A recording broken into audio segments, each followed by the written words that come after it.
Les damos la bienvenida a esta nueva conferencia que forma parte de nuestro curso anual de Historia del Arte Universal en Fundación Ampatu.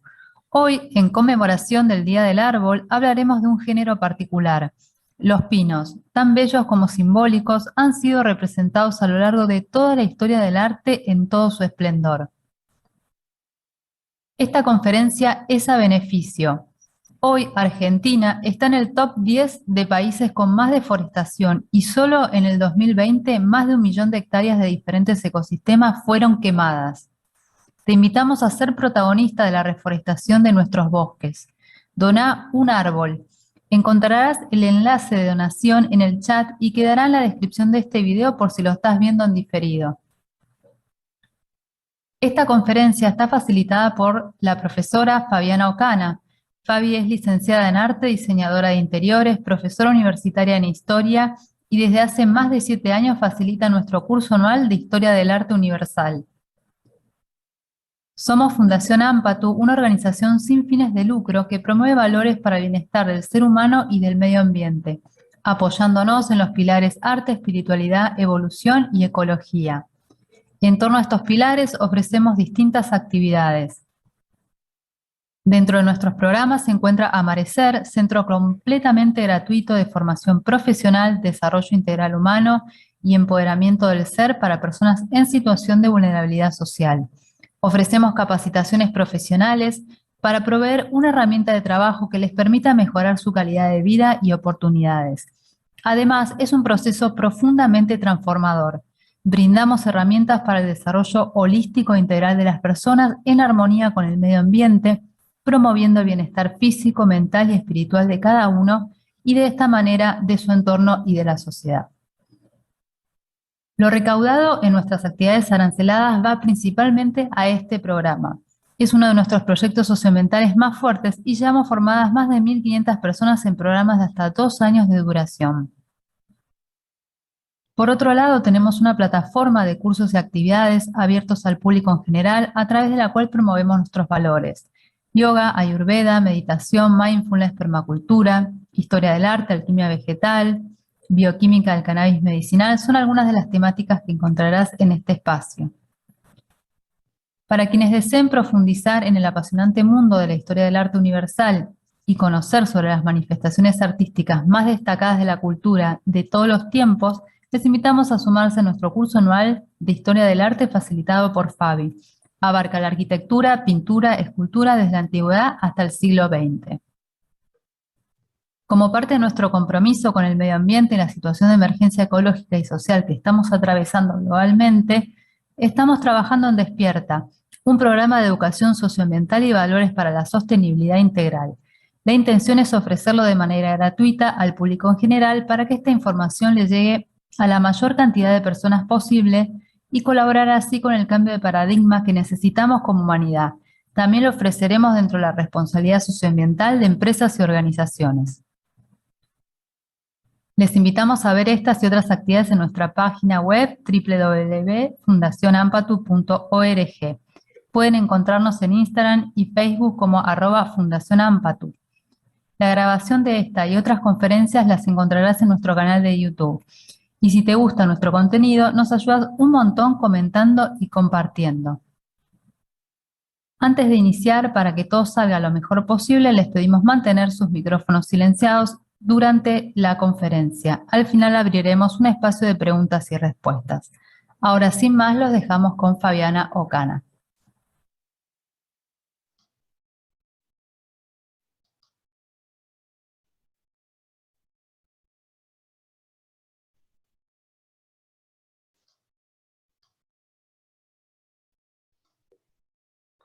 Hola, buenas tardes. ¿Cómo están? Bueno, vamos a comenzar. Les deseo feliz Día del Árbol. Si me escuchan bien, por el chat me avisan.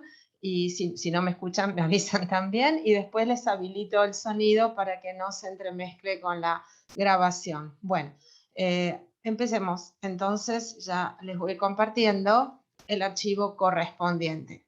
Tienen que ya verlos ahí, obviamente. Bien, bárbaro.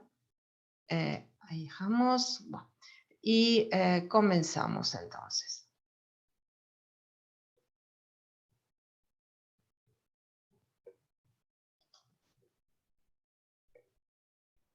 Bien. Bueno, en el Día del Árbol, esta nueva conferencia de beneficio, Pinos del Arte. Los pinos, tan bellos como simbólicos, han sido representados a lo largo de toda la historia del arte. Diríamos que es la especie más representada en toda la historia del arte. Entonces vamos a ir viendo a lo largo de todas las diferentes épocas, como hago siempre en estas conferencias, los que ya han presenciado otras, arranco de lo más pretérитamente posible, buscando y siguiendo una línea cronológica. Cada 29 de agosto se celebra en la República Argentina el Día del Árbol. Esta fecha fue establecida en 1900 desde el Consejo Nacional de Educación con el objetivo de concientizar sobre la necesidad de proteger las superficies arboladas y plantar árboles. Se la vamos a dedicar a un género, dentro de ellos los pinos, tan bellos como simbólicos, y como comenté hace un ratito, han sido representados a lo largo de toda la historia del arte en todo su esplendor.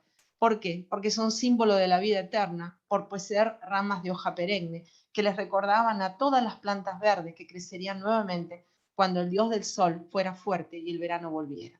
Artistas destacados de todos los tiempos los han representado. Vamos a hacer un ameno recorrido con imágenes y culminaremos con música para encontrarnos con estos bellos seres arbóreos.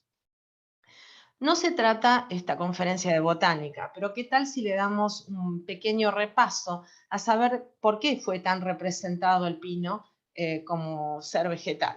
Existen alrededor de 110 especies de pino en todo el mundo. Por lo general son nativos del hemisferio norte, pero hay también nativos en el hemisferio sur. El tema es que en las representaciones que vamos a ver hay no solo pinos, sino en general coníferas. Entonces, pero para la historia del arte, si bien pinos específicos veremos, todo está dentro de lo que llamamos pinos. Pero las coníferas, como vamos a ver justamente un tema de los cipreses con Van Gogh, los pinos es diríamos, el nombre que engloba para el arte todo este tipo de ser vegetal tan pintoresco y maravilloso. Dado que este Día del Árbol fue implantado en la República Argentina y ya que estamos en ella, ¿qué tal si damos un vistazo a cuántas especies de coníferas nativas existen en la Argentina, ¿no? Las coníferas, división Phinophyta, son árboles o arbustos caracterizados por portar estructuras reproductivas llamadas conos. Esos conos también van a ser parte de la historia del arte, van a ver. Las coníferas fueron clasificadas en un tiempo en el orden Coniferales, dentro de la clase de las gimnospermas. En clasificaciones actuales, el orden ha ascendido a la categoría de división. Las reglas de la nomenclatura taxonómica requieren que los taxa lleven el nombre del género, en este caso, Pinus. Por eso el nombre fue cambiado de coniferofita a pinofita, aunque el término conífera, entre comillas, sigue siendo un nombre extensamente usado para las plantas de esta división.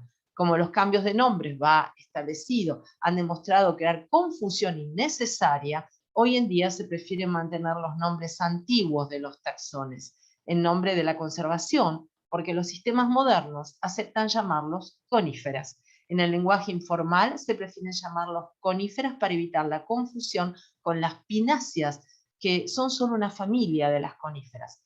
Las coníferas se componen de 7 familias y cerca de 630 especies. El hemisferio sur cuenta con solo 3 familias, las que también cuentan con representantes indígenas o nativos en la República Argentina, a lo que suma un total de 12 especies, de las cuales 4 son monotípicos, es decir, compuestos por una sola especie. Las 3 familias representadas son Araucariaceae, Podocarpaceae y Cupressaceae.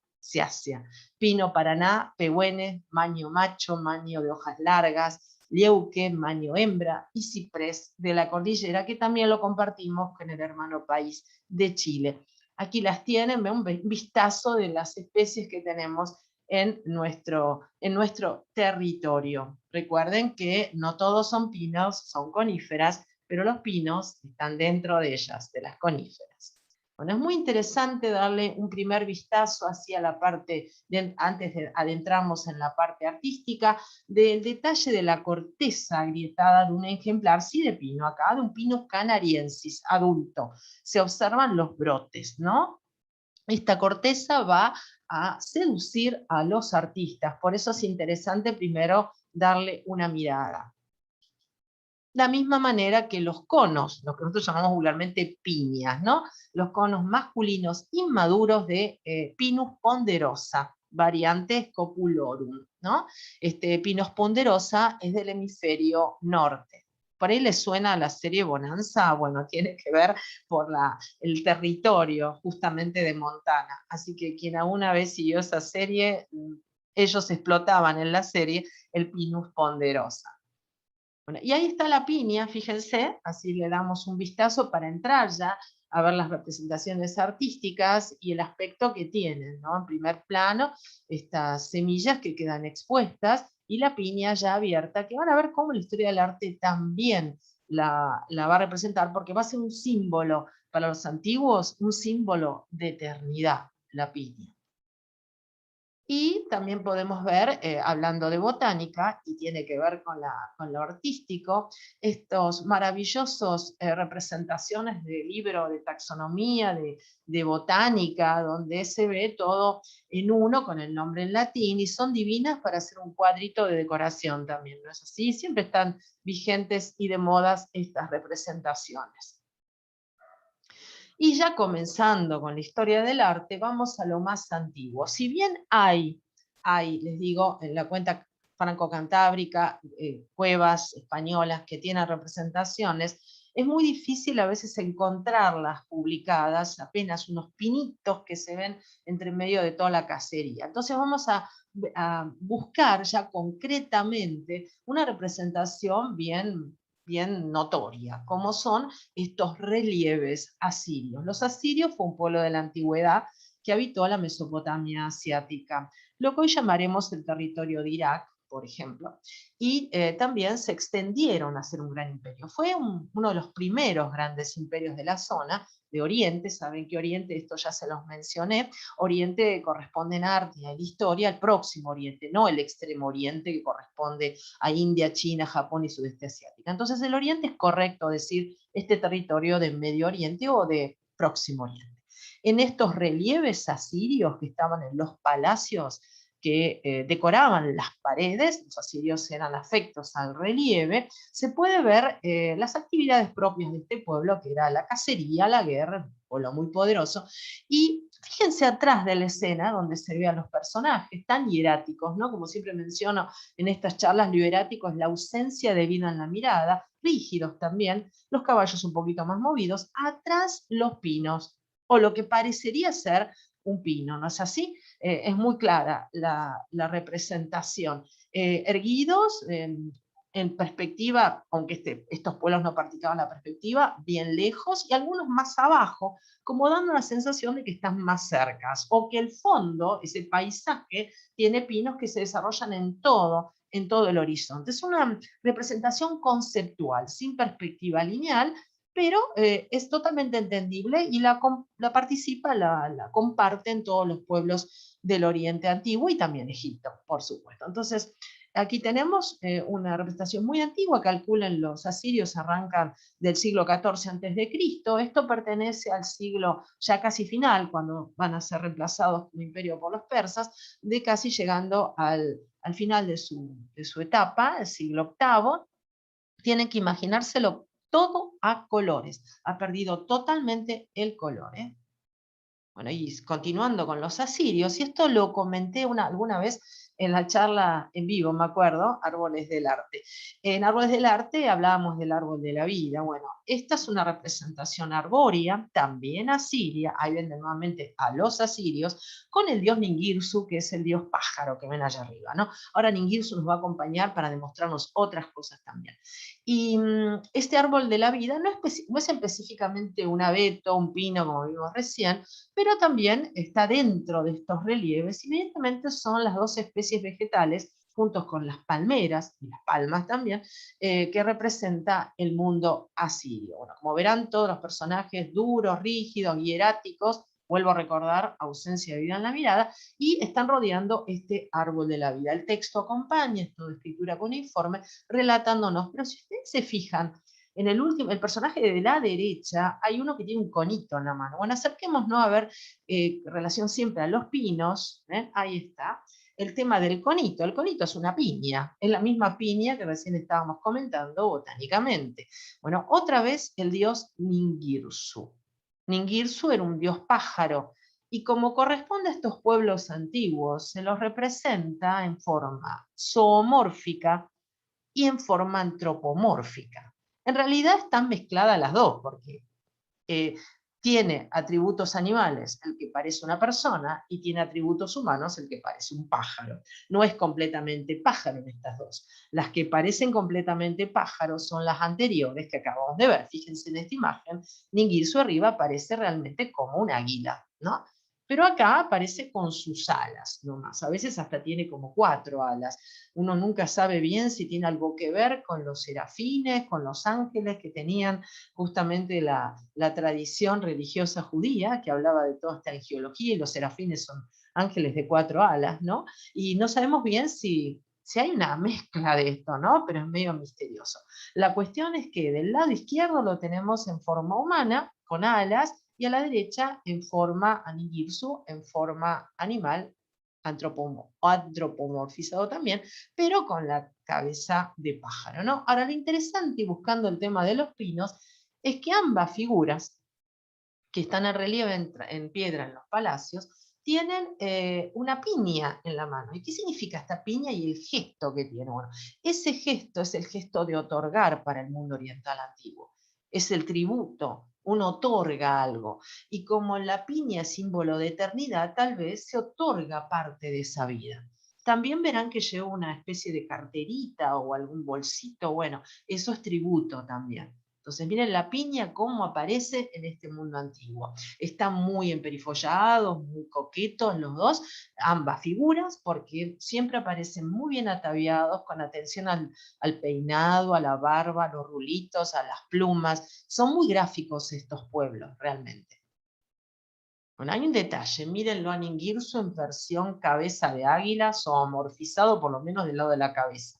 Y ven la piña, y la piña tiene la textura de una piña, ¿no? Recuerden que estos conos se abren, son leñosos, se abren y liberan las semillas. Son gimnospermas los pinos, ¿no? Recuerden que las gimnospermas es un grupo de plantas de tronco leñoso, hojas perennes, con forma de aguja, son tienen flores unisexuales, y justamente mantienen las semillas, quedan al descubierto, ¿no? Porque no están dentro propiamente del fruto, ¿no? Se abren y liberan todas las semillas para reproducción. Bueno, muy bien ataviado, fíjense qué linda pulserita que tiene con flores, y que viene el cabello junto con las plumas, ¿no? Bueno, pero después de los asirios, y buscando siempre a ver los pinos, ¿quiénes aparecen en escena como gran imperio? Los persas. Los persas aparecen a partir del 600 a.C. Los asirios reinaron mucho más. Los persas van a ser vencidos después por Alejandro Magno, ¿no? Y va a aparecer toda la influencia, diríamos, griega ya en el mundo oriental. ¿Qué estamos viendo acá? En el territorio del actual Irán.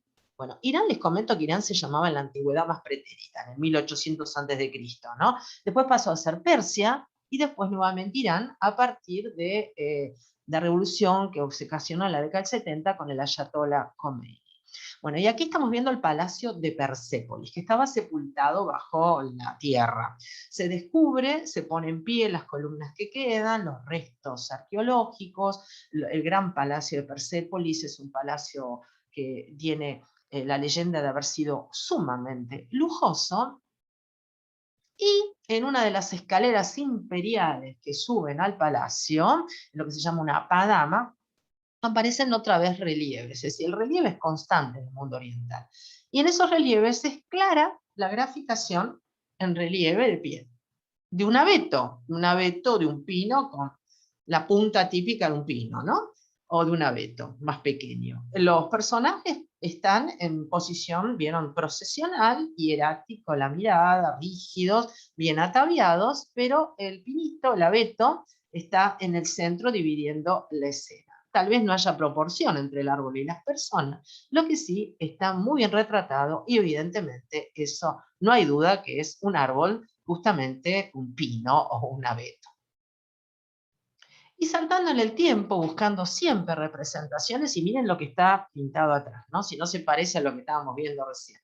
El genial Leonardo da Vinci, ¿no? Leo pintó esta Anunciación en italiano, que es uno de los cuadros más célebres del pintor renacentista italiano, ¿no? Esta pintura al óleo de Leonardo da Vinci sobre tabla, madera de álamo, hablando de árboles, miran, en esta época se utilizaba de base no tela, sino madera para pintar.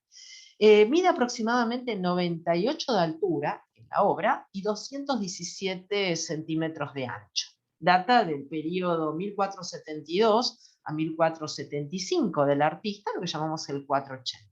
Se conserva en la Galería de los Uffizi en Florencia.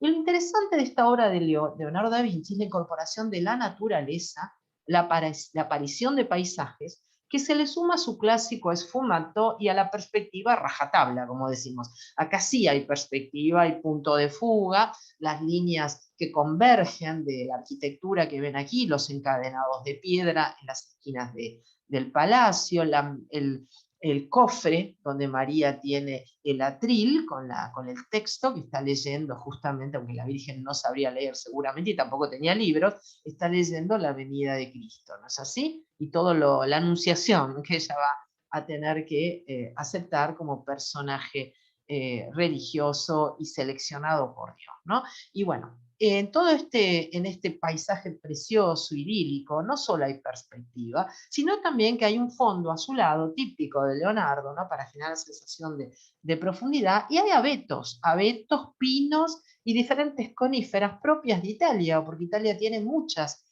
de coníferas oriundas. Van a ver de los más gloriosos al final de la charla. Y se los está presentando de una manera muy precisa, casi les diría con una atención al detalle digno inclusive de lo que practica la pintura naif, ¿no? De la misma manera, fíjense acá el prado, el césped, retoma un poco de la tradición medieval de lo que se llamaba el tapiz mil flores, donde aparecía todo el jardín estampado con florecitas, ¿no? Vamos a acercarnos un poquito a ver esto. Fíjense, detrás del arcángel San Gabriel, que viene a traerle la nueva noticia a María, aparece exquisitamente retratados los pinos, los abetos y otros árboles también que acompañan a esta flora tan característica de Italia, especialmente, ven, de la Italia del norte. Bueno, ahí nuevamente, y ya que estamos mirando un poquito el tema de la piña, que ya la vimos, estos conos característicos de las gimnospermas, la vimos en el mundo antiguo, ahora la vamos a ver en el mundo de Leonardo, justamente en el mundo renacentista. Sigo mostrándoles aquí con el nombre en latín abajo, Pinus pinaster, dice ahí abajo en latín, en la clasificación que hizo el célebre Linneo, ¿no? Para que se entendiera en todas partes del mundo. Vemos diferentes conos o piñas arracimados, sueltos, en proceso de maduración. Y buscando a ver dónde podemos encontrarlas, vamos a irnos al patio del Belvedere, o cortile del Belvedere. El cortile lo llama el patio de un palacio en italiano, ¿no? Es un gran complejo de edificios ubicado al norte de la Basílica de San Pedro, en el Vaticano, y de los palacios apostólicos de Roma. Fue realizado a partir de la primera mitad del siglo XVI, según la voluntad del Papa Julio II, siguiendo un proyecto de Donato Bramante, gran arquitecto, que no vio terminada su obra para unir el Vaticano con la colina con la que había una antigua edificación conocida como Casino de Belvedere, por sus magníficas vistas, por eso se llama así. Fue una de las mayores obras arquitectónicas del Alto Renacimiento en el Vaticano. El Alto Renacimiento corresponde al 500, el Bajo Renacimiento al 480. Posteriormente fue irremediablemente modificado desde 1585 a 1590 con la construcción de una edificación en medio del cortile, del patio, dividiéndolo en dos patios separados. Ese brazo luego se duplicó en 1817-1822 para disponer de más espacio museístico. Actualmente el complejo de edificios se utiliza principalmente con fines museísticos para albergar muchos de los espacios de los museos vaticanos. Y si me permiten, les voy a señalar con un lápiz acá, con un lápiz blanco, donde vamos a ir a visitar este patio. Ven ahí, le hago un círculo ahí para que vean, ahora en grande, lo vamos a ver más de cerca, dónde está dicha piña, ¿no? Símbolo de la eternidad.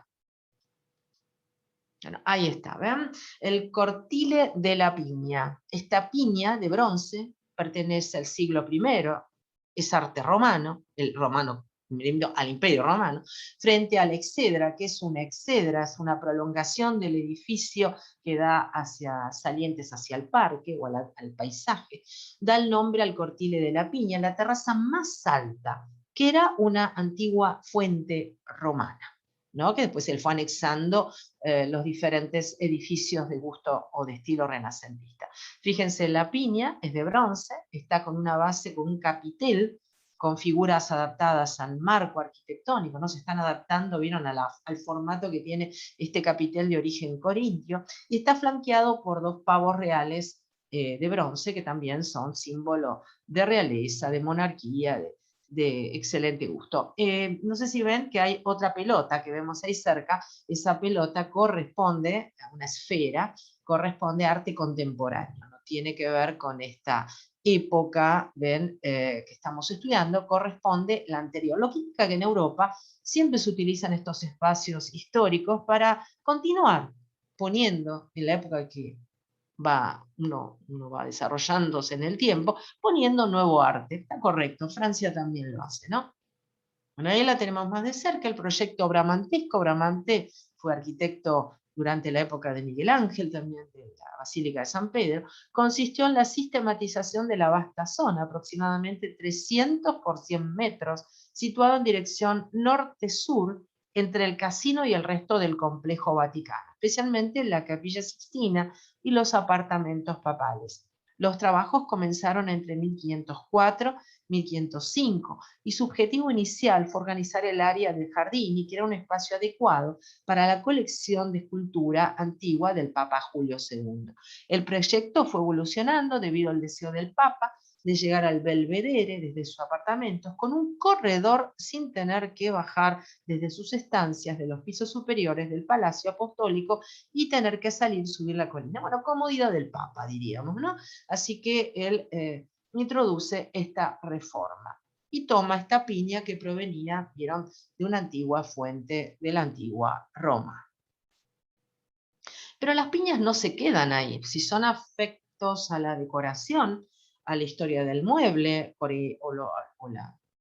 los adornos, hoy en día se está usando mucho la piña, pero se ha usado siempre tradicionalmente. Fíjense en estos balaustres de escalera, el remate con forma de piña.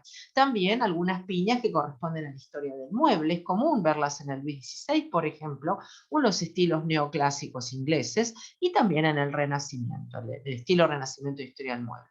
También abajo, fíjense, un grupo de 4 piñitas modernas que están tan de moda y las pueden encontrar exhibidas en las vidrieras o en los negocios de decoración, inclusive aquí de Buenos Aires. Así que parece que la piña siempre está de moda.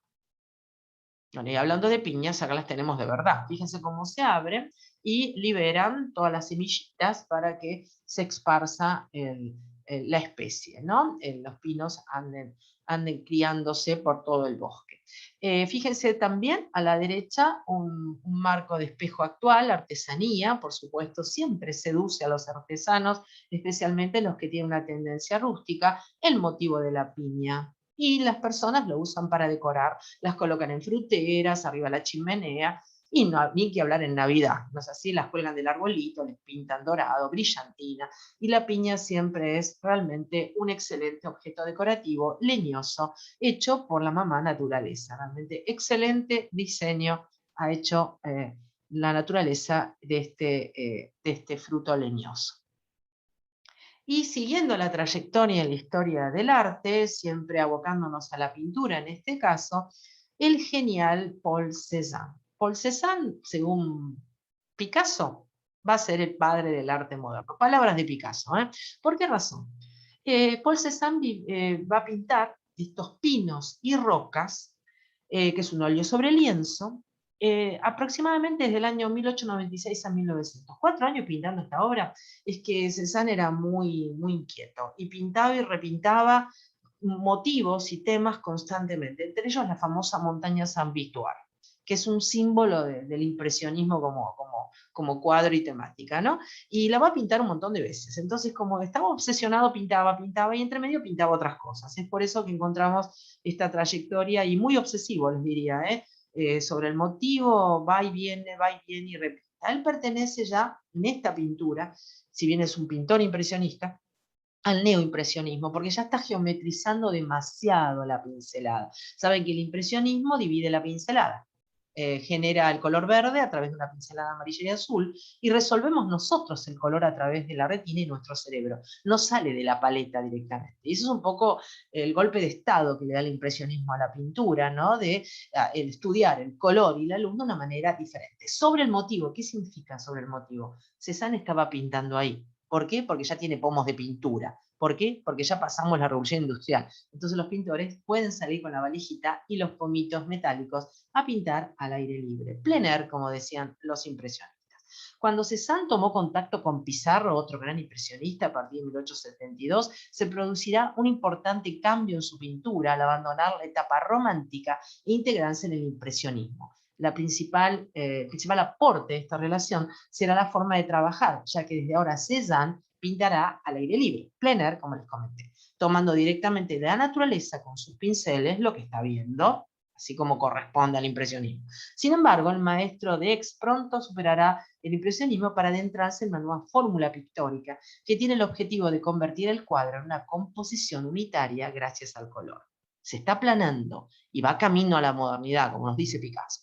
Recurre a las formas geométricas, el cubo, el cilindro y la esfera, para estructurar las obras, recuperando así las formas que en los lienzos de Monet, el célebre impresionista, acaban perdiéndose a favor de la luz y la atmósfera.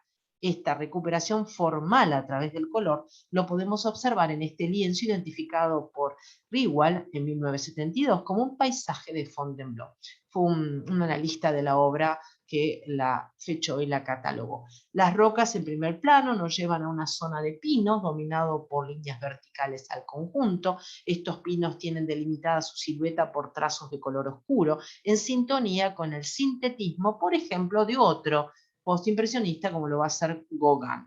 Los árboles permiten contemplar parte del cielo, pero apenas tenemos sensación de perspectiva, ya que todos los elementos se agolpan en primer término. El colorido empleado es de gran intensidad, a pesar de recurrir a una paleta de gama fría, dominada por azules, grises, marrones y verdes. La pincelada aplicada ya no intenta simular movimiento como en las primeras obras que tenía Cézanne, sino que el color está distribuido de manera uniforme. El resultado es una obra que anticipa directamente el cubismo. Y les cuento, Cézanne, de todos los impresionistas, va a ser el que va a geometrizar más esa pincelada divisoria característica del impresionismo. ¿Por qué divisoria? Porque te ponen una pincelada azul, una pincelada amarilla, y nosotros lo resolvemos al mirarlo como un verde, ¿no? Porque están empapados de la luz y el color, que es un poco la revolución que hacen en la historia de la pintura los impresionistas. Y como verán, el primer impresionista que con su primer cuadro tan famoso, Impresión Sol Naciente, Monet, va a pintar la clásica forma de coma. Otros van a pintar con puntito, otros van a pintar, vieron, con una especie de bastoncito. Bueno, Cézanne geometriza esa pincelada y la vuelve casi un cubito, un pixel. ¿Ven? Se anticipa un poco al tema de lo informático. Pixela el cuadro. Por eso Picasso lo considera tan moderno, porque ¿de qué se trata la modernidad? La modernidad se trata de sacarse encima los 500 años de perspectiva e ilusión óptica que nos dejó el Renacimiento, ese Renacimiento de la época de Leonardo, que se arrastra en todo el resto de la pintura. Entonces, al geometrizar, al aplanar, fíjense nuevamente la obra anterior, al aplanar, al poner en primer plano los objetos, en este caso los pinos y las rocas, y atrás nos dar sensación de fondo, eso es modernizar la pintura, porque la pintura se aplana, pierde la sensación trompe-l'œil o engaño a la vista, que según Picasso era mentira, porque como en dos dimensiones puedo representar las 3 dimensiones. Es una ilusión óptica, ¿no? Bueno, ¿qué estamos viendo acá de Paul Cézanne? Que que les cuento, Paul Cézanne vivió de 1839 a 1906, vivió bastante tiempo, pinta este bosque de pinos y rocas en Fontainebleau, que es del año 1897, así está fechada, ¿no? Puro pino, ¿ven? Puro pino y nada de presencia humana ni animal. Aquí los pinos están en su pleno esplendor y con hermosos matices, cada pincelada que forma como una especie de pixel cuadradito, va formando esos verdes. Por supuesto que aunque no lo vean, un azul, una amarilla, un azul y una amarilla, formando este verde. Bastante complejo formalmente el impresionismo. Bueno, y hablando de neoimpresionistas, que son los que vienen después, ¿no? Ya agotan las instancias y entran a formar, vieron, no solo puntitos, sino también manchitas. Por eso Paul Signac, junto a Georges Seurat, van a ser los más famosos neoimpresionistas. El pino en Saint-Tropez, pintado por Paul Signac. Paul Signac vivió del año 1866 a 1935. Esto es un óleo sobre tela del año 1909, ya del siglo XX. Un cielo nublado pero luminoso, de fuerte textura pictórica, envuelve con su luz el paisaje veraniego del sur de Francia, cuyo protagonista es este magnífico y antiguo pino en pie. ¿Ven? No tiene forma de cono, pero saben que los pinos pueden tener, como vamos a ver después los pinos en Italia, unas formas más abultadas arriba. Bueno, en este caso Paul Signac también no solo pixela la pincelada de una manera casi cuadrada, por eso hablamos de tachismo, que viene de tach, diríamos mancha en francés, es un galicismo, ¿no? Tachismo, sino que encima utiliza colores no locales, que eso es una característica un poco del neoimpresionismo. ¿Qué significa colores no locales o no propios? Que no son los colores del pino. Él reelabora los colores según su intención y su conceptualidad. Bueno, y hablando de pintores modernos que tampoco se adaptaron demasiado, como no lo hizo Paul Cézanne. Paul Cézanne fue medio descastado de la élite impresionista, se fue solito a trabajar al campo. Encima era muy adinerado Paul Cézanne y decide irse a alquilar una cabaña por ahí y a pintar sucesivamente tantas veces como fuera posible los paisajes y la famosa montaña San Victor.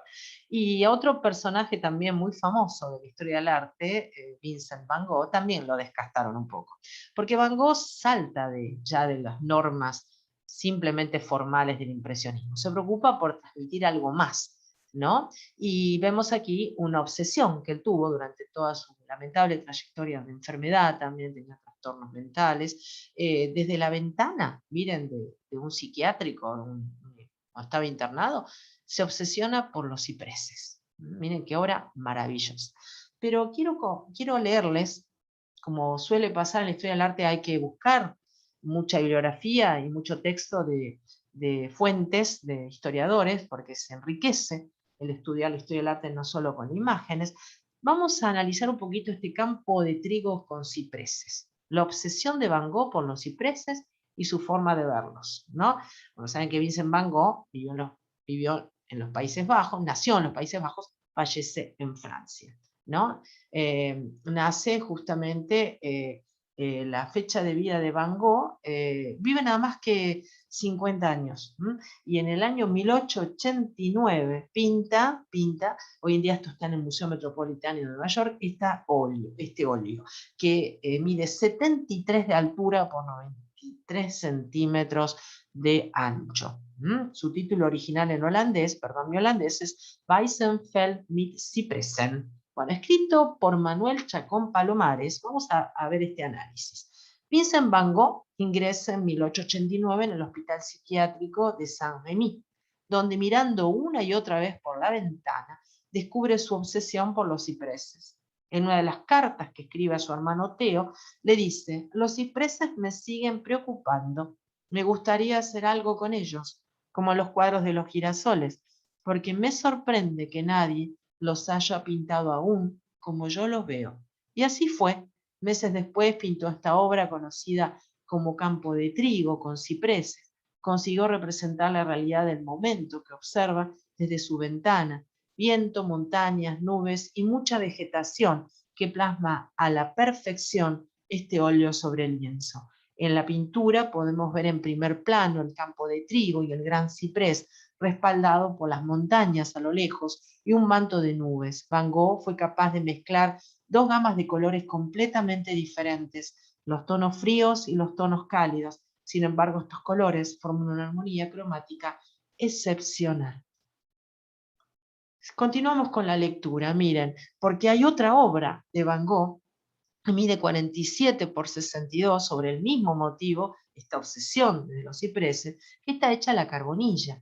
Primero realizó un dibujo detallado sobre el que estudió el movimiento que el viento causaba en este paisaje, y luego un boceto al óleo para definitivamente pintar la obra tal y como la conocemos. A Van Gogh le apasionaban los cipreses, y como tal dio con el tono exacto de verde oscuro, destacando con intensidad. El árbol aparece de gran tamaño, casi uniendo la tierra y el cielo, dando el toque de verticalidad para superar la pendiente del campo y otorgar equilibrio a la obra. El viento revolotea entre las ramas del ciprés y el campo de trigo, y hace mover las nubes sin rumbo establecido. Las pinceladas que utiliza Van Gogh son una magistral sutileza. En el cielo las pinceladas son largas y continuas, representando las nubes en movimiento, haciendo referencia a la corriente de aire que sopla fuerte en la ventana. En las montañas usa pinceladas cortas y densas para transmitir la rigidez necesaria que ostenta el fondo. En el trigo y los matojos pinta con numerosas pinceladas muy cortitas y superpuestas entre ellas, representando cómo el viento se desliza entre las espigas. Con el talento, la obsesión por los cipreses y la pasión por representar el momento que vive, aceptando la realidad tal y como es, Van Gogh nos presentó en forma de ver este paisaje lleno de movimiento, que se asoma una vez más al pincel de su imaginación. De esta manera nos introduce en este esplendoroso campo de trigo, haciéndonos sentir la libertad de notar cómo el viento sopla en nuestro rostro mientras el cabello se nos despeina. Miremos la obra en su máximo esplendor. Miren qué maravilla, ¿no es así? Y fíjense que va acompañando esa pincelada divisoria, que se llama así porque se pinta un color y el otro para lograr, vieron, el color secundario, ¿no? Dos primarios, un secundario, ¿no? Y fíjense cómo va acompañando lo que recién relataba el historiador, ¿no? El movimiento de las nubes, la elevación de los cipreses, que son los protagonistas, a un costado, pero siguen siendo protagonistas, y toda esa brisna del viento. Se obsesionaba por el viento, y no solo por eso, sino también por los vahos del calor que suben en verano en los paisajes. Maravilloso. No es el único que hace este tipo de pincelada divisoria acompañando el objeto representado. También lo va a hacer el famoso Alfred Sisley, ¿no? Otro pintor de apellido inglés, pero francés, del impresionismo, que también va también siendo neoimpresionista. Porque como evolucionan, son genios, pasan las diferentes etapas de la historia de la pintura y de los movimientos pictóricos que integra. Bueno, aquí tenemos entonces la obsesión de los cipreses por Van Gogh. Lo que leí, que ahora después se los muestro, es el libro de cartas a Theo. Van Gogh fue un excelente, no solo pintor, un genio, sino, dicen a veces, que mejor escritor. Le mandaba a Theo su mecenas, su hermano adorado, un hermano de fierro tuvo con Theo, le mandaba cartas periódicas. Theo lo mantenía y le mandaba las pinturas, que él las consumía a velocidades supersónicas. Fíjense lo pastoso que son las obras de Van Gogh, tardaban un mes en secarse. Bueno, y hablando de Van Gogh y a ver otro arte que se le relaciona, ¿qué tal si vamos a ver lo que pasa en la pintura japonesa? Porque Van Gogh adoraba a los japoneses, por esa síntesis, por esa pintura tan minimalista que es típica de Japón, y Van Gogh va muchas veces representar o recopiar o trabajar sobre pintura japonesa. Esto no, esto es japonés, está en el Museo Nacional de Tokio, es de Hasegawa Tohaku, que vivió del año 1539 a 1610, un pintor japonés, fundador de la escuela Hasegawa de pintura durante el periodo Azuchi Momoyama de la historia del Japón. Esto se llama Pinos en la niebla, tinta sobre papel de 1,56 m de altura por 3,46, que estaban pintados de esta manera tan grande como a modo, vieron, de paneles, porque los japoneses dividen sus viviendas con estos paneles de papel de rosa aceitado, ¿no? a modo divisorio y se pintan estos como grandes biombos, ¿no? Estos grandes lienzos, ¿no? Bueno, Tohaku inició su carrera artística realizando pinturas budistas en su hogar en Noto, en la actual prefectura de Ishikawa. Tras desplazarse a Kioto con la edad de 30 años, desarrolló su estilo propio de pintura con tinta china y pronto se dedicó a pintar pinturas decorativas. Siempre lo que se llama decorativo en arte es más bien una pintura plana, ¿no? Que no tiene sensación perspectiva. Y así entró en rivalidad con el artista Kan o Eitoku, con quien se disputó el aprecio y auspicio de Oda Nobunaga y Toyotomi Hideyoshi, otros dos pintores famosos. Desde la muerte de Eitoku en 1590, el artista de esta obra, Tohaku, quedó como el más grande maestro vivo de su tiempo, convirtiéndose en el pintor oficial de la corte. ¿No es así? Bueno, ahí vemos otra imagen del mismo, de la misma obra. Ven los pinos, y los pinos en Japón corresponden a los pinos. En realidad tienen agujas más que hojas, ¿no? Las hojas tienen forma de aguja, ¿no? Ahí se ve perfectamente. Miren qué síntesis los japoneses, ¿no? Todo es así en la historia de la pintura japonesa y también en la historia de la arquitectura japonesa. Y dentro de los que presagian las vanguardias, porque los impresionistas presagian la modernidad, presagian las vanguardias del siglo XX, vamos a un artista llamado Joachim Zunier, que vivió del año 1874 y fallece muy entrado del siglo XX, 1956. Paisaje de pinos. Óleo sobre lienzo de 80,7 de altura, 80 centímetros, casi 81 por 1 metro y 2 milímetros de ancho, ¿no? Lo pintó en 1924. Este artista, Joachim Zunier, va a estar entre el romanticismo, el realismo y el impresionismo. Es decir, va a estar pintando entre el fin del siglo XIX y primera mitad del XX y va a evolucionar. Tras un largo periodo en París, donde se integró a los círculos post-impresionistas y tuvo una notable actividad como grabador, Zunier regresó a su tierra y reorientó su estilo hacia un mediterranismo sobrio, basado en los esquemas geometrizantes o difundidos por Cézanne. Su exposición individual en la Galería Fayence, Catalá de Barcelona, en abril del año 1911, fue una gran revelación. Y Joan Maragall, probablemente el intelectual catalán más escuchado en el momento, consagró su pintura en un artículo en la revista Museum como emblema de una nueva catalanidad. Siempre los catalanes a la vanguardia. Les cuento algo, para no confundir. Cézanne pertenece al impresionismo, ¿no es así? A este trabajo de luz, color, según el motivo, uno se planta en el paisaje y lo pinta, ¿no es así? Bueno, ahí tenemos a Cézanne. Es bastante geométrico lo que él hace, por eso se lo considera el padre de la pintura moderna, y muchos lo catalogan ya como neoimpresionista.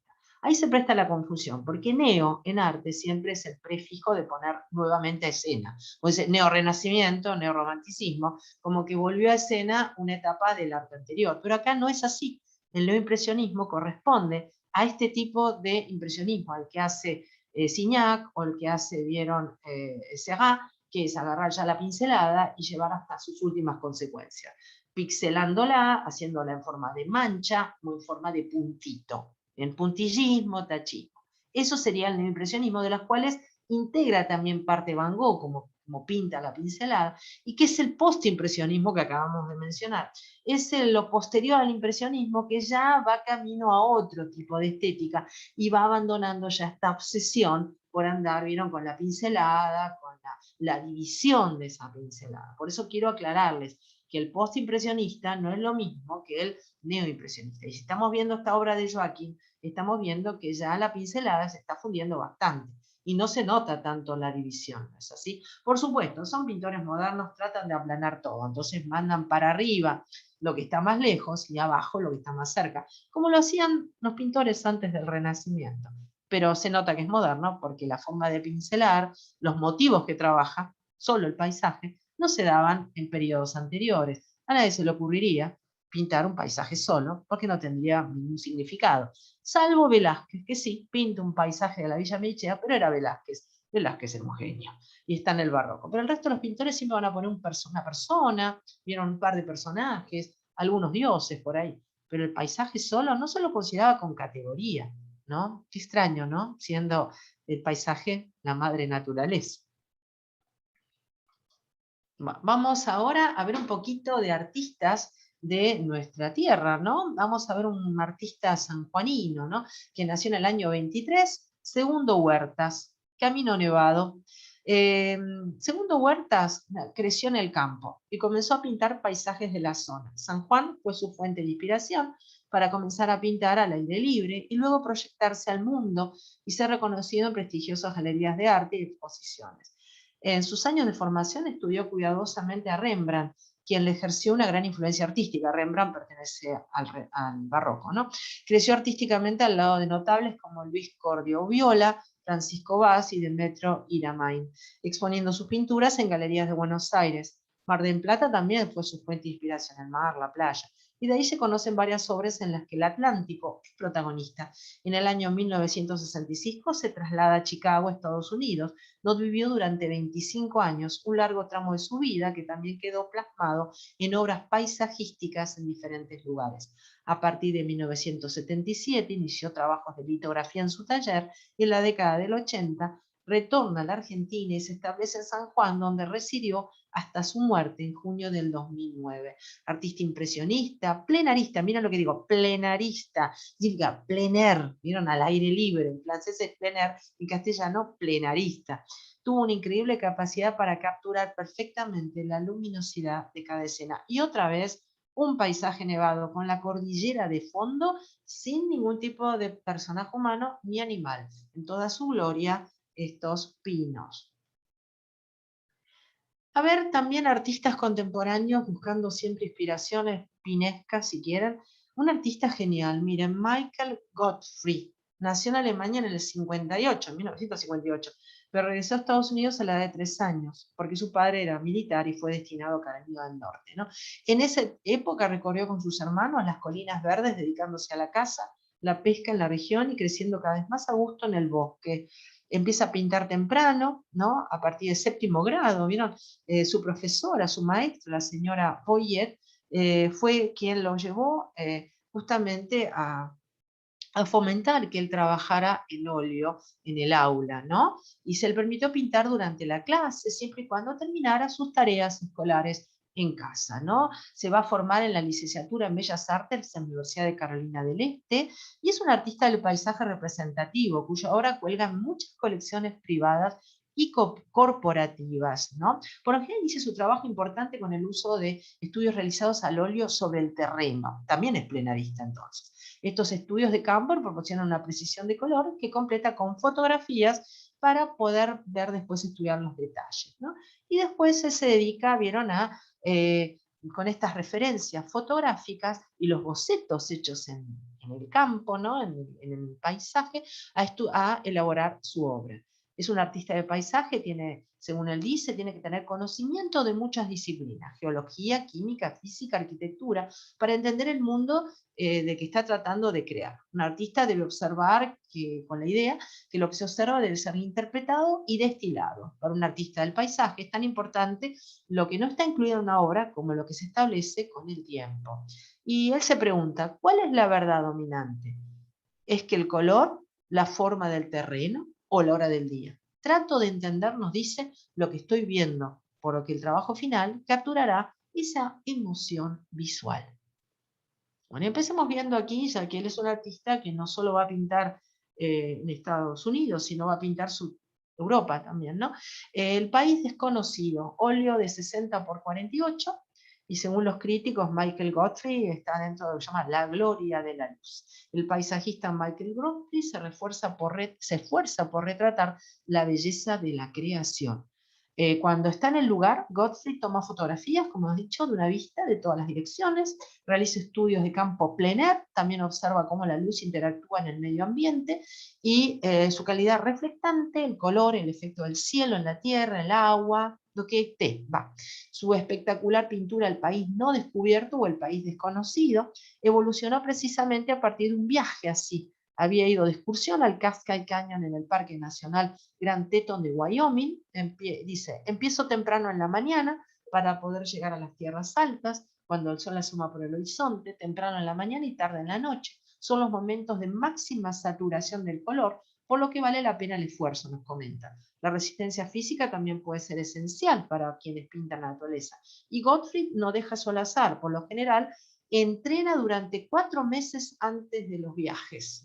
Dice, entreno 4 meses antes de mis viajes al oeste para aumentar mi resistencia. Vivir a una altura de 150 pies me pone una clara desventaja cuando hago una caminata de 8.000 a 10.000 pies, pero las recompensas son geniales, nos dice.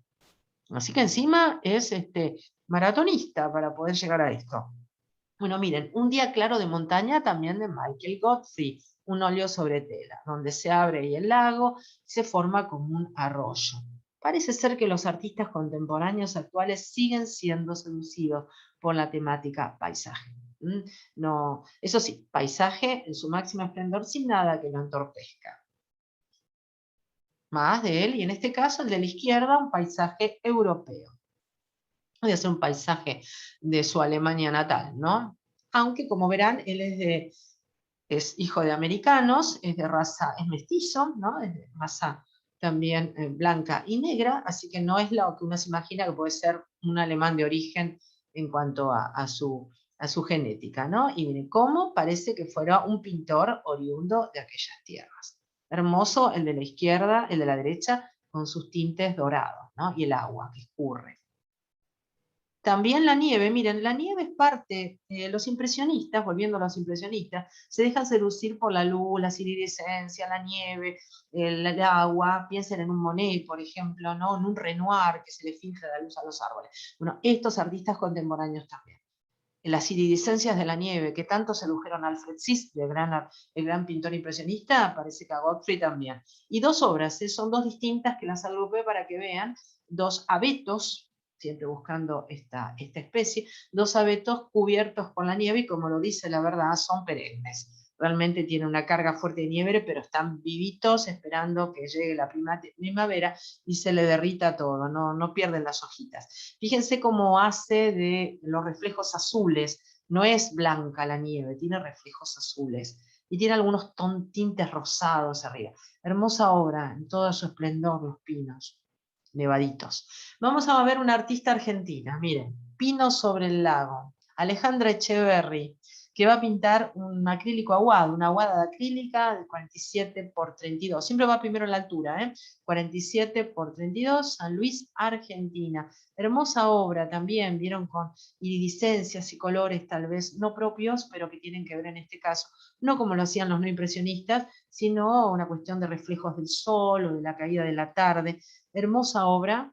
Vamos a ver más, miren qué bonita esta obra. Sendero hacia la sierra, otra aguada de acrílico de 47 por 32. Alejandra Echeverry, artista plástica de la provincia de San Luis, Argentina. Vamos a conocer al artista ahora enseguida. Este es otro, bastante naif, les diría, parece una tarjeta, ¿no?, de Navidad también. Copos de nieve en la ladera. Otra aguada de acrílico de 47 por 32. Saben que el acrílico, a diferencia del óleo, se diluye en agua. El óleo es en aceite, ¿no? Hermosa obra también cordillerana en este caso, no de los Alpes como los otros artistas que estábamos viendo. Otra de Alejandra Echeverry, Riscos, otra aguada de acrílico de 47 por 32. Miren qué lindo, qué grafismos y cómo se ven los pinitos. ¿Vieron allá al fondo, arriba, en el extremo de la ladera? Y otros que están en lo escarpado, porque los pinos crecen en cualquier lado. Aquí la tenemos al artista, actualmente forma parte del grupo Argonautas, integrado por 6 mujeres, artistas de San Luis, cuya finalidad es realizar trabajos de formación, exposiciones, mostrar una visión femenina del arte, entre otras de sus metas, ¿no? El grupo forma parte también del grupo Arte Ecológico RRR, que realiza exposiciones, charlas y trabajos que apuntan al cuidado y concientización del cuidado del medio ambiente, por eso las 3 R, ¿no?, de reciclar. Integra y coordina el grupo de amigos de fotografía que realiza exposiciones sumado su mirada del arte digital como integración de nuevas tecnologías. Es miembro activo y fundador de la agrupación de artistas visuales de San Luis, que nuclea artistas de la provincia. También es miembro activo de la Unión Nacional de Artistas Visuales, es secretaria regional, representa a la provincia de San Luis. Escribe y publica poemas, invito a buscarlo, y cuentos para el diario La Opinión de San Luis, cuyas letras son acompañadas por las obras visuales de su autoría. Es parte de los autores que forman la obra Contramolinos de Viento, Poesía Fusión 2020, una antología latinoamericana también ilustrada por ella. Sus obras se encuentran en la Embajada de Tailandia y en distintos centros culturales y galerías, así como en colecciones privadas de Argentina, Uruguay, España, Suiza y Tailandia. Miren qué lejos se fue, ¿no? Creo sinceramente nos dice que el color es un idioma con el cual se puede dar un mensaje de vida. También nos dice, el arte habla desde el corazón, al corazón del que observa. Ese es el más puro mensaje. Y también nos dice, por último, el arte y la cultura deben acercarse a la gente, llegar a todos.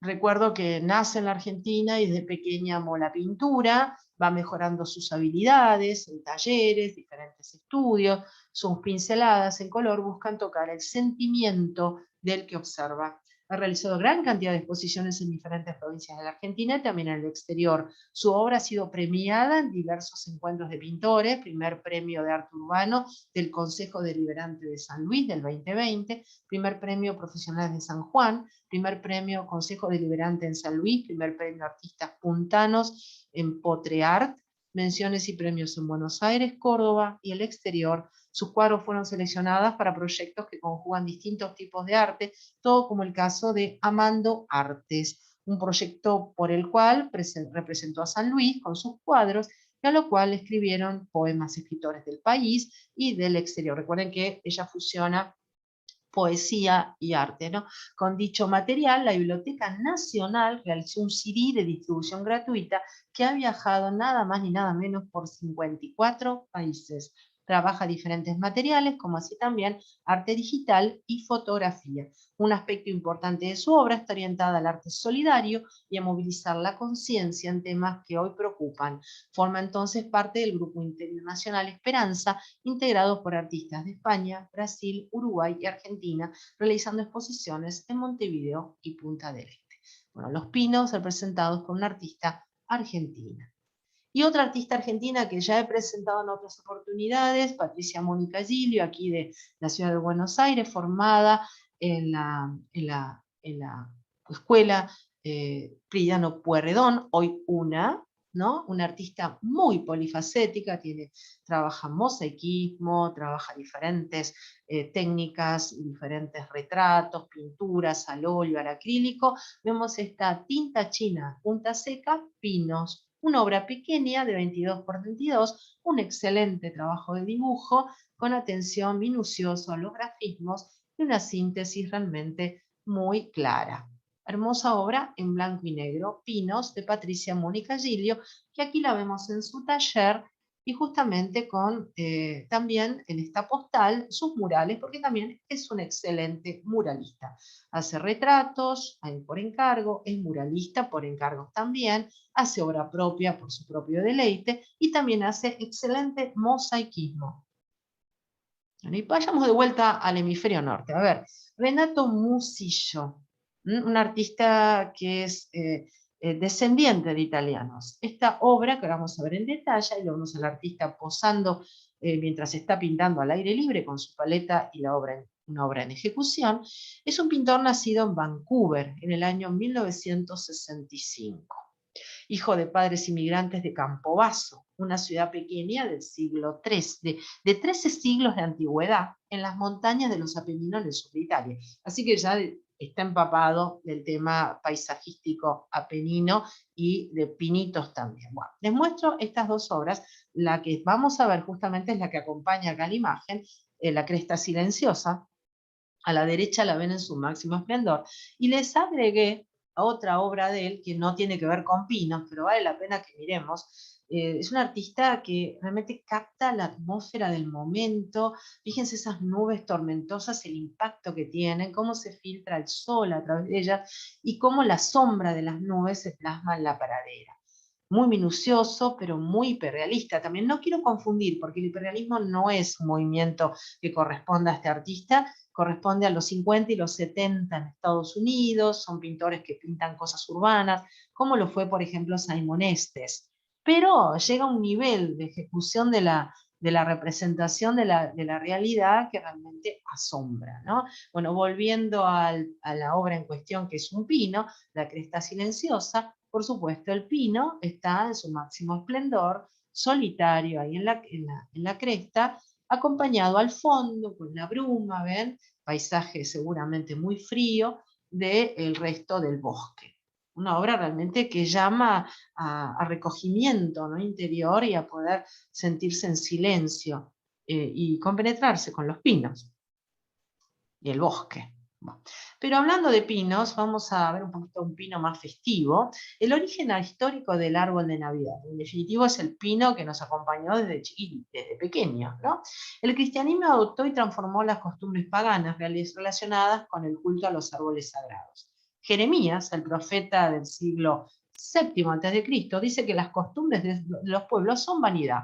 Nos dice la Biblia, ¿no, Jeremías? ¿Por qué un leño con plata y oro lo adornan? Con clavos y martillo lo afirman para que no se mueva. Jeremías se refiere a la vanidad de adorar objetos sin valor, propio de los paganos, en vez de venerar al Señor, a Dios, el Dios verdadero, nos dice Jeremías. El árbol de Navidad no existía como tal, pero estos versículos tan antiguos del Antiguo Testamento revelan una costumbre ancestral: cortar un árbol para adornarlo, como hacían los babilonios. Miren, los babilonios no corresponden al cristianismo, obviamente, para dejar regalos debajo del mismo. Miren qué antiguo es esta costumbre.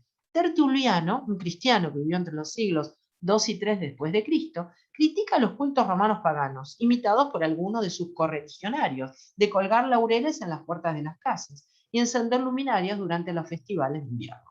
Los romanos adornaban las calles durante los saturnales, pero fueron sobre todo los celtas quienes decoraban los robles con frutos y velas durante los solsticios de invierno. Era una forma de reanimar el árbol y asegurar el regreso del sol y de la vegetación. Desde tiempos inmemoriales, el árbol ha sido un símbolo de la fertilidad y de la regeneración. Miren qué bonito este árbol, totalmente decorado con luces de LED hoy en día, gigante.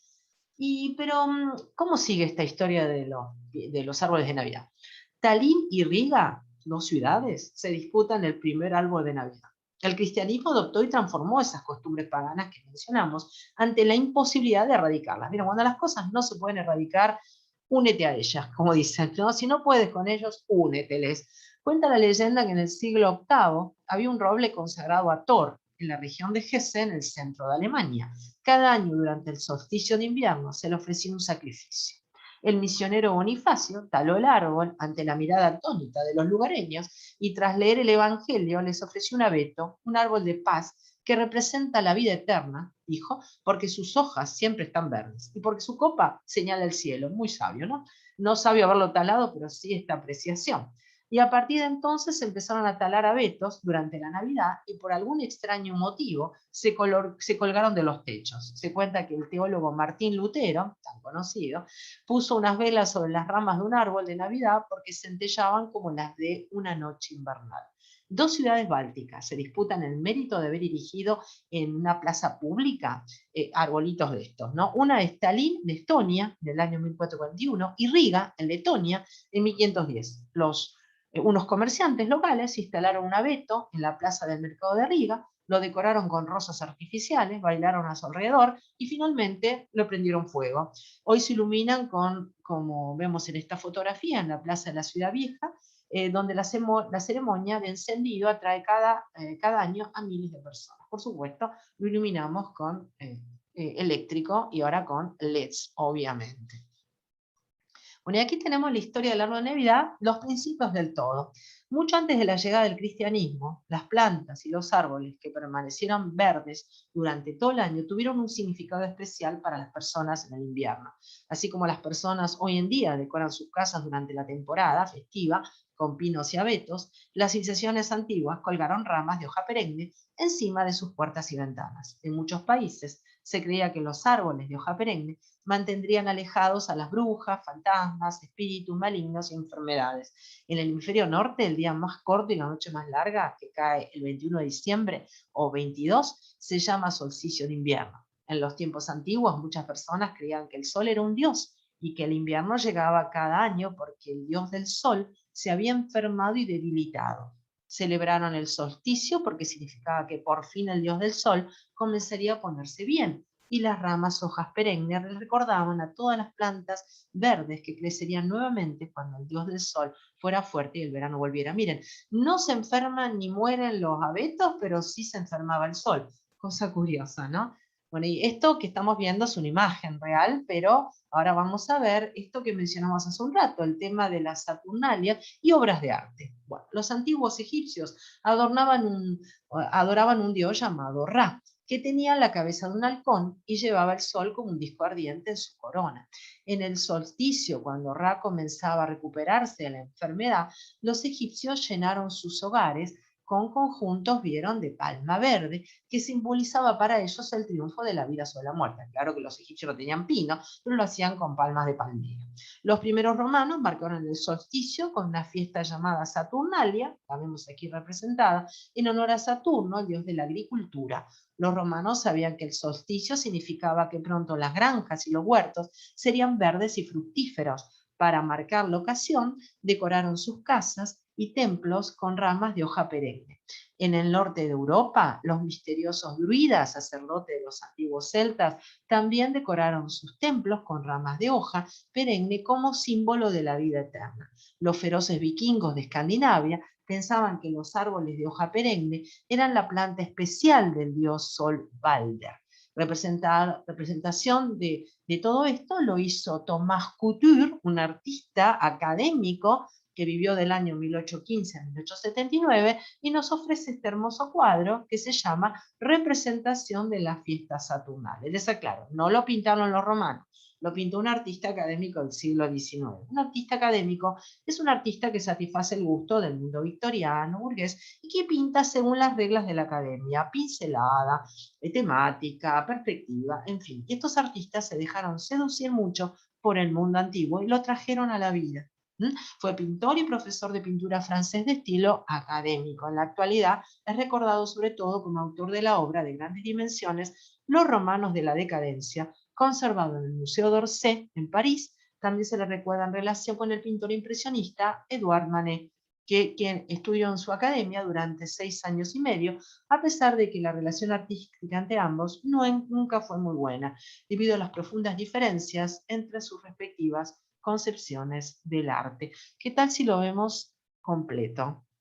Miren qué maravilla, un cuadro también que les va a resultar muy conocido. Yo he presentado a otros artistas académicos como Sir Lawrence Almatadema o Jean-Léon Gérôme, que pintan a los romanos y después inspiran a los cineastas actuales de cómo vivían los romanos. Fíjense, no hay un solo pino a la vista, pero sin embargo estas son las fiestas de la Saturnalia, donde se colgaban las hojas y se decoraban, y que tiene que ver la relación total desde la época antigua con respecto al pinito que vimos en Babilonia. ¿No? Todo se relaciona, ¿vieron? De paso, fíjense en la precisión que tienen estos artistas para llevar traer a la vida el mundo antiguo. Siguiendo con la aparición del árbol de Navidad, se le atribuye a Alemania el inicio de la tradición de árboles de Navidad, como lo conocemos ahora en nuestra época. A partir del siglo XVI, cuando los cristianos trajeron árboles decorados a sus hogares. Algunos construyeron pirámides navideñas de madera y las decoraron con árboles con hojas perennes, ¿no? Velas y si la madera escaseaba, ¿no es así? Es una creencia generalizada que Martín Lutero, el reformador protestante del siglo XVI, primero añadió velas encendidas a un árbol. Caminando hacia su casa una noche de invierno, componiendo un sermón, se sintió impresionado por el brillo de las estrellas que parpadeaban entre los árboles de hoja perenne. Para recapturar la escena para su familia, erigió un árbol en la sala principal y conectó sus ramas con velas encendidas. Es así como se les colocaban, por eso viene nuestra costumbre de colocarle lucecitas eléctricas, pero eran velas antes, ¿no? Y fíjense en este grabado de época del siglo XIX, una representación de este Christmas tree. El árbol de Navidad se convirtió en un símbolo mundial. La mayoría de los estadounidenses, porque Uno asocia siempre que los estadounidenses son muy de poner árboles en todos lados y de gran tamaño, ¿no? La mayoría de los estadounidenses del siglo XIX consideraban extraños los árboles de Navidad. Miren qué curioso.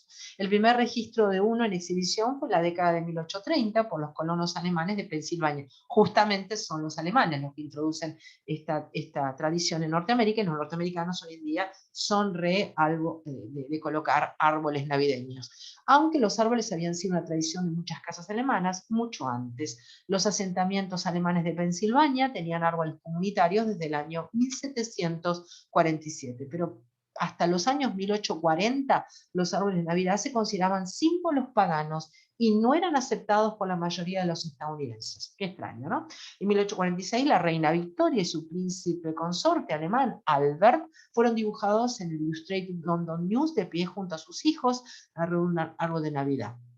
A diferencia de la familia real anterior, Victoria era muy popular entre sus súbditos. Lo que hizo en la corte se puso muy de moda de inmediato, no solo en Gran Bretaña, sino también en la sociedad americana de la costa del este. Consciente de la moda, el árbol de Navidad había llegado. En la década de 1890, los árboles navideños llegaban de Alemania y la popularidad de los árboles de Navidad estaba aumentando. Se observó que los europeos utilizaban pequeños árboles de aproximadamente 4 pies de altura, mientras que los estadounidenses les gustaba que sus árboles de Navidad alcanzaran desde el piso hasta el techo. Bueno, aquí vemos justamente esta evocación del árbol de Navidad, muy navideño, muy familiero, los niños tratando de agarrar los adornos y tratar de descubrir qué juguetes les tocó en suerte. El perrito se suma, la nena ya agarra su muñeca, y las primeras decoraciones del árbol de Navidad, a principios del siglo XX, los estadounidenses decoraban sus árboles principalmente con adornos caseros, mientras que la parte germano-estadounidense sigue usando manzanas, nueces y galletas de mazapán. Las palomitas de maíz subieron después de teñirse con colores brillantes y se entrelazaron con bayas y nueces. La electricidad produjo luces de Navidad, lo que hizo posible que los árboles de Navidad brillaran durante días y días. Con esto, los árboles de Navidad comenzaron a aparecer en las plazas de las ciudades en todo el país, y tener un árbol de Navidad en el hogar se convirtió en una tradición mundial. Bueno, aquí tenemos una hermosa representación gráfica de cómo evocamos estos hogares estadounidenses, si quieren, porque son los que más le dan importancia al tamaño del árbol, lleno de regalos para toda la familia. Y les comparto algunos GIFs que seleccioné, porque si todavía no son parte de Historia del Arte, dentro de un tiempo van a decir que estos son parte del arte del siglo XXI, ¿no? Los GIFs, todos de arbolitos navideños. Miren este, justamente con el muñeco de nieve al exterior. Este posiblemente sea un árbol que no ha sido talado, porque tienen esa costumbre de talar los abetos, ponerlos en agua hasta que duren y decorarlos los norteamericanos. Y este bellísimo, que en realidad no es un árbol de Navidad, pero con tanta nieve que cae, vieron como brillante, lo parece. Son todos GIFs. Pero vamos a ver una obra magnífica y que se va a relacionar con otro elemento exquisito. Mañana en un bosque de pinos. Es una pintura elaborada por los artistas Ivan Shishkin y Konstantin Savitsky. Ya saben de dónde vamos a ir ahora, ¿no? Los osos fueron pintados por Savitsky, pero el coleccionista de arte Pavel Tetrakov borró su firma, declarando que tanto la idea como el estilo revelan la manera de pintar y el método creativo peculiar de Shishkin. Por eso es que actualmente la pintura es acreditada solo a Shishkin. Esta obra se volvió muy popular, siendo reproducido en varios objetos, incluyendo los chocolates Clumsy Bear, ¿no? Por Krasny Oktyar. Clumsy Bear significa oso perezoso. Según una encuesta, la pintura es la segunda más popular en Rusia. Se cree que Shishkin se inspiró en los pinos cercanos a Narva, en Estonia, donde a menudo les gustaba descansar durante el verano. Vamos a verla bien. Ahí está, miren. Y esta vez los pinos, algunos ya maltrechos y muertos, otros en pie, acompañados por la fauna autóctona del bosque, unos osesnos y su mamá, custodiando cómo juegan los traviesos osesnos con el tronco del pino. Una obra tan bonita, tan evocadora de lo que es un bosque de pinos, que llegó hasta la industria del chocolate. Y uno de los recuerdos más dulces de mi infancia soviética, la bolsa de dulces que todos los escolares recibieron para el año nuevo, y en su interior, entre chupetines y mandarinas confitadas, había unos caramelos hechos de auténtico chocolate. Ardilla pequeña, gallina dorada, las golosinas a menudo llevaban el nombre de personajes de los cuentos rusos, mientras que para los niños soviéticos hambrientos de chocolate todo sabía muy ricos. En la cima de este ecosistema azucarado estaba un favorito, el indiscutible oso torpe o Clumsy Bear. A pesar de su título, los caramelos Clumsy Bear eran y siguen siendo el epítome de la elegancia de la repostería. En su envoltorio, 4 osas juegan alrededor de un árbol cerrado, como lo representaba el gran pintor ruso Iván Shishkin. Los envoltorios en sí eran coleccionables. Algunas de las versiones más antiguas hoy en día cuestan más que un paquete de caramelos. En el interior, debajo de una capa de chocolate con leche, había 2 obleas con relleno de almendras en el medio, con 531 calorías en 100 gramos. La golosina representaba una amenaza considerable para la silueta. Sin embargo, las preocupaciones dietéticas a menudo se abandonan, ya que no muchas personas en la Unión Soviética podían darse un atracón con el oso torpe. En la Unión Soviética, con su escasez crónica de todo, el control de las porciones era una cuestión de fuerza de voluntad. El Estado lo hizo por ti, decían, ¿no? Las tiendas solo venderán 300 gramos de dulce por persona. Y dado que el suministro era muy poco confiable, la mayoría de las familias guardaban los dulces para alguna ocasión especial, especialmente el Año Nuevo. Se cree que los caramelos similares al de Clumsy Bear fueron hechos a mano desde finales del siglo XIX. Su primera producción industrial comenzó en el 1925, en la fábrica de Krasny Otiabar, traducido como Octubre Rojo. Y aunque hoy en día muchos pasteleros producen dulces con el mismo título, la versión de Octubre Rojo sigue siendo la favorita de los rusos. Vimos más acá, miren qué bonita la etiqueta, y sus presentaciones diversas son actuales. Viene en tableta, viene también alguna exquisitez en barras. Bueno, ya nos tentamos para ir al kiosco, ¿no? Pero acá no se consigue. Que yo sepa, nunca lo vi. Después averigua. Miren qué bonita esta imagen, porque también el chocolate acompaña un rico té. Clumsy Bear. Bueno, ahí está de nuevo, ¿ven? Para que vean la obra, cómo se traslada gráficamente por el ilustrador de la etiqueta tan famosa de este chocolate. Y vamos a ir adentrándonos a la gloria de la Roma antigua, pero no pintado por los romanos, y así vamos dándole un cierre a esta disertación, a los famosos pinos, ¿no? Los pinos de Roma. Paisaje italiano con pinos paragua. Los pinos paragua son los pinos piñoneros, o Pinus pinea, ¿no? Así se le llama desde el punto de vista botánico. Esta obra es de Hendrik Wood, que vivió del año 1768 a 1839. Se llama Paisaje italiano con pinos paraguas, es del año 1807, es un óleo sobre lienzo de 1 metro, casi 1 centímetro, 101 centímetros por 138, 139 centímetros de largo, es decir, un metro casi 1 por 1 metro 39. Fue un pintor y grabador holandés activo en Italia. Algunas de sus obras se pueden encontrar en el Rijksmuseum, ¿no? Y fíjense qué maravilla estos pinos paraguas que fueron testigos de la gloria romana, que son propios de Roma, que son una variedad única de pino, que tiene esa copa, esa cresta tan alta, y esta obra de Wood, ¿no? Que lo muestra en 1807 como una pintura muy académica también. Se recortan contra el paisaje, hay pocos personajes a la vista, los pinos son los protagonistas.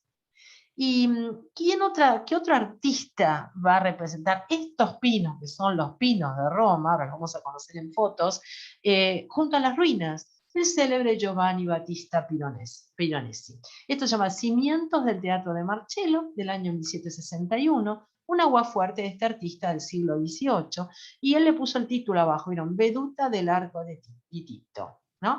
Fue un grabador espectacular, Piranesi, que como en la época que él vivía todavía las ruinas estaban bastante en pie, inclusive los funerarios de la Vía Apia, ahora van a ver, registraba todo con su arte del aguafuerte. Y por supuesto los pinos, acá que los vemos bastante maltrechos, son protagonistas también junto a ramas que vienen del lado izquierdo, junto a las ruinas romanas.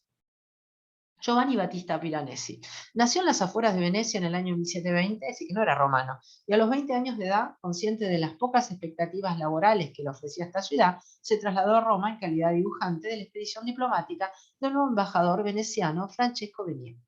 Cuando me di cuenta, nos dice, de que numerosos monumentos antiguos de Roma estaban abandonados en campos o jardines o convertidos en canteras para nuevas construcciones, decidí preservar el recuerdo con mis grabados e intenté hacerlo con la mayor exactitud posible, comentó el artista italiano. Piranesi se sintió maravillado por la decadente belleza de Roma y a lo largo de su vida realizó innumerables grabados de edificios reales e imaginarios de grandes dimensiones y violentos efectos luminosos. Miren, hay todavía, esa es la vía Apia.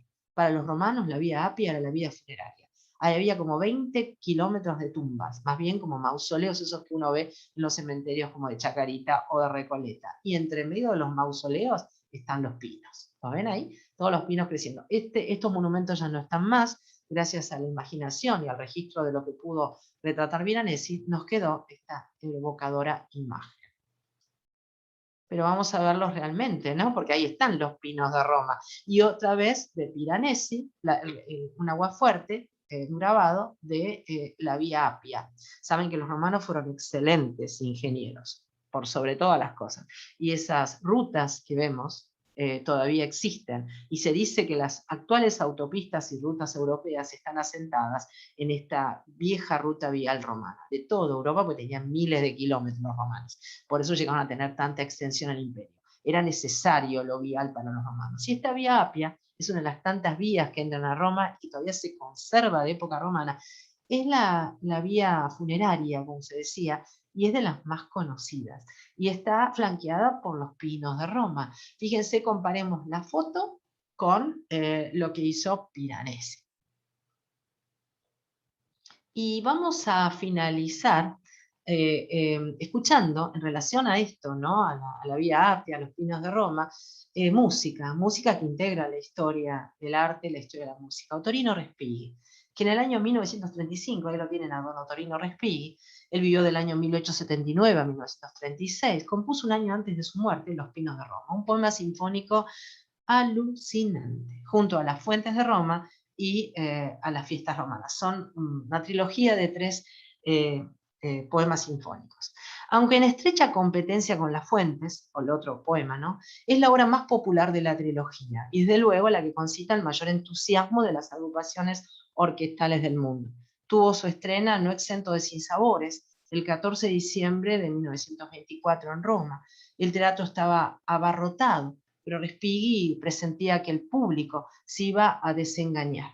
Muy pronto en el primer movimiento, y de hecho una silbatina considerable al término de la primera sección, para nada sorprendente por cuanto las trompetas insisten con estrépito en una nota discordante, completamente ajena a la tonalidad en curso, en el minuto 2:31 y posteriores. Y en el segundo movimiento la orquesta se aquieta, y que ello también se sosega al público, si bien permaneció intrigado por el desarrollo de la obra.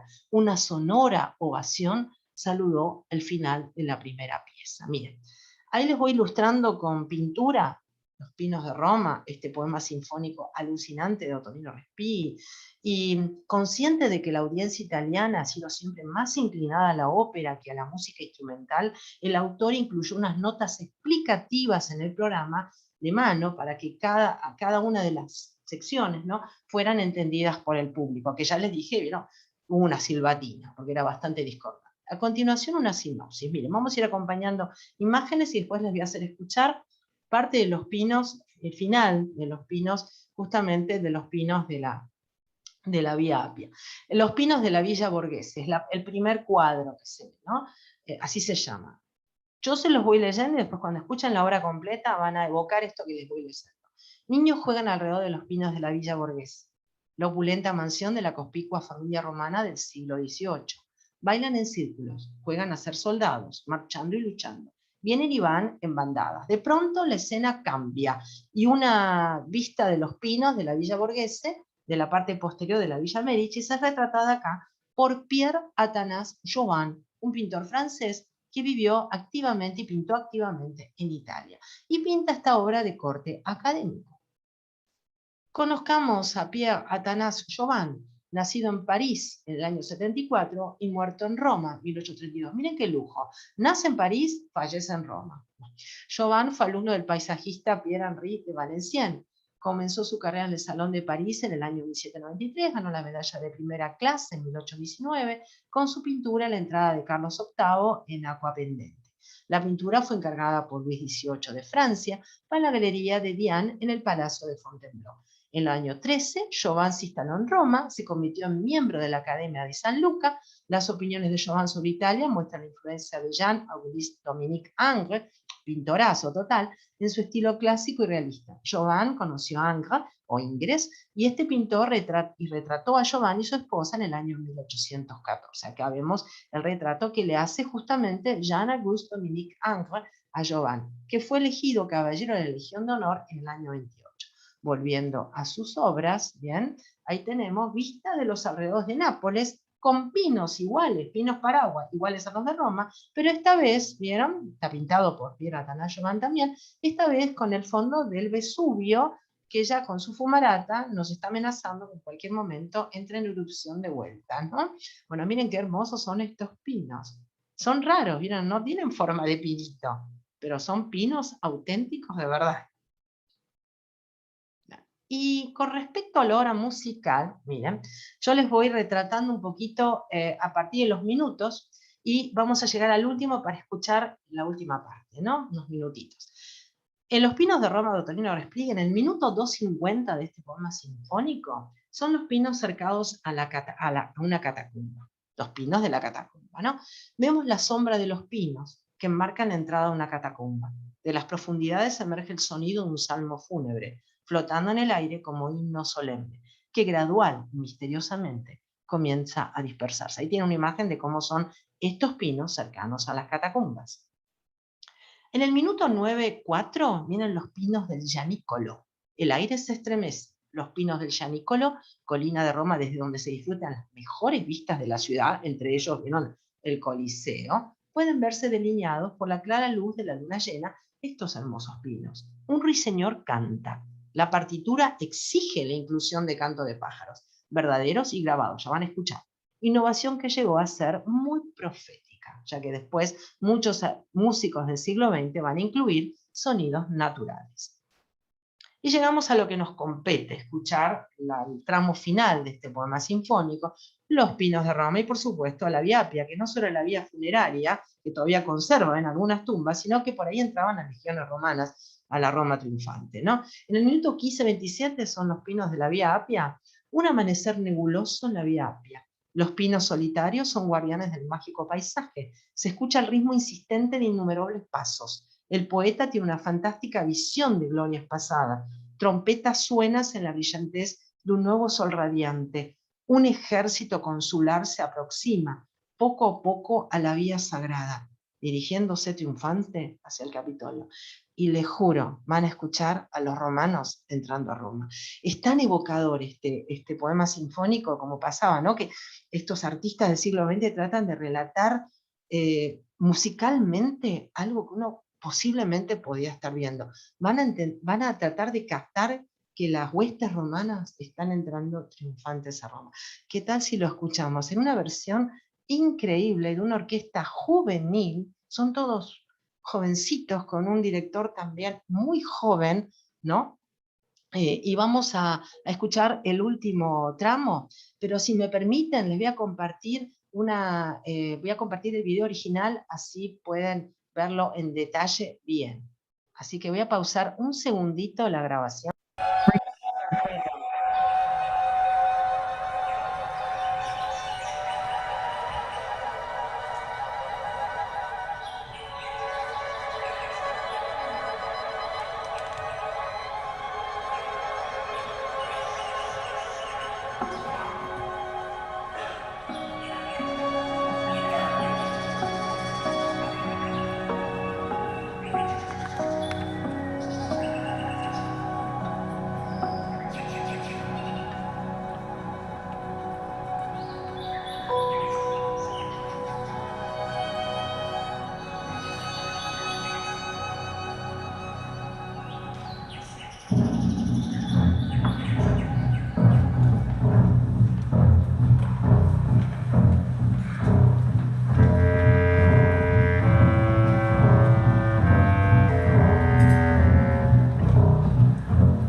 Bueno, a ver, un segundito que era... Ajá. Bueno, como verán, fue magistral orquesta, realmente son todos muy jovencitos. Yo personalmente esperen que voy a habilitarles por si quieren hablar, les voy a habilitar para que puedan, ahí está, ahora supuestamente están habilitados para poder hablar. Yo les aconsejaría que realmente la escuchen completa, porque no solo Los Pinos, Las Fuentes también, que es otro poema sinfónico, Las Fuentes, sí, las, eh, las fiestas romanas, ¿no? Una maravilla realmente esta obra, y no es el único músico del siglo XX que suele hacer estos poemas sinfónicos alucinantes. Y miren que hubo una silbatina, se ve que no les gustó, pero después, como decía el relato, fueron enganchándose. Bueno, buenísimo, estoy leyendo acá lo que me están poniendo, a ver. Emociona, sí, emociona muchísimo a Leonor, por supuesto. Hermosa obra musical, gracias Zulema, muy bien. Bueno, gracias, Patricia, tan amable siempre. Bueno, muchas gracias, Patricia, también. Hay dos, acá tenemos Patricia, dos Patricias. Muy bien, Patricia Vázquez Aguilar. Bueno, muchísimas gracias. En serio, si quieren después busquen esta versión, o yo se las paso a la fundación para que la busquen, porque es una orquesta. A ver, la tenía acá, Tito, que ahora se las leo en el celular, porque es una orquesta de estas eslavas, del país del este europeo, pero fue en Roma esto, fue en Roma. A ver, déjenme ver, que la había buscado mientras estaban escuchando, y si no, después se las paso porque es un nombre muy complicado, ¿no? Para poder mencionarlo. Justamente me encantó porque decía con ovación, ¿no? Y aparte tan jóvenes estos chicos, ¿vieron las caritas tan juveniles? No, Sechnikov, no dicen porque el que la subió no especifica cuál es, pero la persona que lo subió a su canal, por eso no encuentro quién es el director y la orquesta. Pero se las paso y van a poder después escucharla a través de la fundación, se las paso. Bien, a ver, alguna pregunta que me quieran hacer. Bueno, saben, esto no termina acá, saben que vamos a seguir tenemos 2 conferencias más, y vamos a seguir con música, porque les prometo también, de esta onda, así, poema sinfónico, algo que ver con la primavera, ya van a ver, también artista del siglo XX.